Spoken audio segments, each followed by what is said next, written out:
The other day, somebody said something along the lines of like, well, Jesus is my co-pilot, and I'm a nice guy half the time, but I'm just like, Jesus is my co-pilot. Like, please, let's not let that catch on as like a saying, Like, I've known Jesus for a while. He's never been a co-pilot. I've never been like, get in, Jesus. And then Jesus like hops in. He's like, where are we going today, Justice? And I'm like, I don't know. Follow me. Like, I'm Maverick. You're Goose, Jesus. You're my wingman. That is not my relationship with Jesus. He is not anybody's co-pilot. He is the King of Kings. He's the Lord of Lords. He's supreme over all things. He rules and reigns on high. Nothing is above him. Nothing is even beside him. Everything is below him. He is the ultimate. There's only 2 teams. That's it. We act like there's 3 teams. We act like there's 3 teams. Like I heard someone the other day tell me this. I'm on board with Jesus, but I also on board, and then they began to talk about other things. There were crystals, tarot cards, all these different things they're doing. And they're like, yeah, I'm for Jesus, but I'm also for all these other things. And you know what goes through my mind? The words of Christ. You're either for me or you're against me. I'm spiritual. I'm not religious, I'm just spiritual. And then I say, okay, what spirits? What spirits? Because the enemy would love for you to, why not help you with a tarot card reading as long as it gets your eyes on cards and not on Christ? Why not tell your fortune and help you talk to your dead, relative? Why not trick you like that if it gets your eyes off Jesus? Well, really, any strategy that keeps you away from choosing a team is his strategy.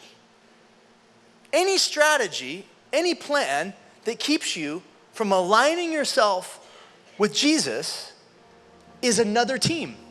Jesus says you're either for me or you're against me. And then he goes on to take it to another level, which many of us don't realize is the next part of what he says.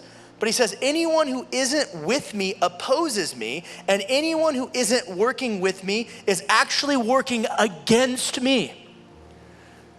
Did you catch that? He says, if you're not helping, you're hurting. How many teams are there? There's 2 teams. You're either for him or you're against him. You're either helping him or you're hurting. You're either, and it says this in Matthew 12, you're either gathering or you're scattering. You're either making things better or you're making things worse. Jesus, I love this about him. He makes it so uncomplicated and so clear. He says there is only one way.